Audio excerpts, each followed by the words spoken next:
પર નજર કરીએ તો પાટણના સિદ્ધપુરના કનેસરાની શાળાને તાળાબંધી કરવામાં આવી છે।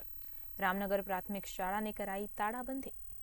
વાલીઓ અને ગ્રામજનો દ્વારા શાળાને તાળાબંધી કરવામાં આવી હોવાની માહિતી સામે આવી છે।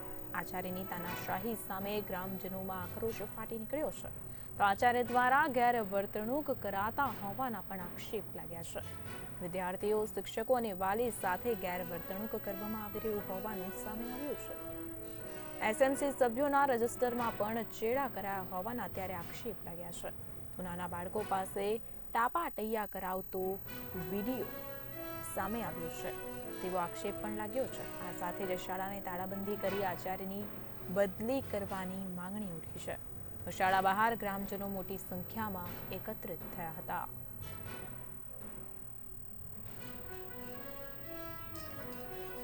કનેસરા રામનગર પ્રાથમિક શાળા, તાલુકો સિદ્ધપુર, જિલ્લો પાટણ। બરાબર, હવે બાળકો રોજ આપણે ભણતો હોય છે, પણ બંને સાહેબો રોજ ઝઘડા કરવા, પછી એથી મોડીને સાહેબો છોકરોને કચરા વળાવવાના, પછી નવી કંઈ એસએમસીનો ટોટલી વસ્તુઓમાં બોગસ વાંકવું, આ બધું આનો નિયમ છે। અને રોજ લડે અને રોજ છોકરો રોતો ઘરે આવે, બરાબર। અને હવે અમે કેટલું ખમે ગામવાળા, અને જ્યાર સુધી 5 વર્ષ તો બરાબર છે, 5 વર્ષ પછી પ્રિન્સિપાલમાં આવ્યા પછી તો એકદમ બોગસ યુવાનું વર્તન ચાલુ થઈ ગયેલું છે કે કોઈ સાહેબ આવે તો સાહેબનું ટકવા નહીં દેવો, કોઈ ઉચ્ચ વર્તન, ખરાબ વર્તનથી જ કામ કરવાનું, બીજું કોઈ એના પણ કોઈ વસ્તુ જ નહીં સાહેબ હવે।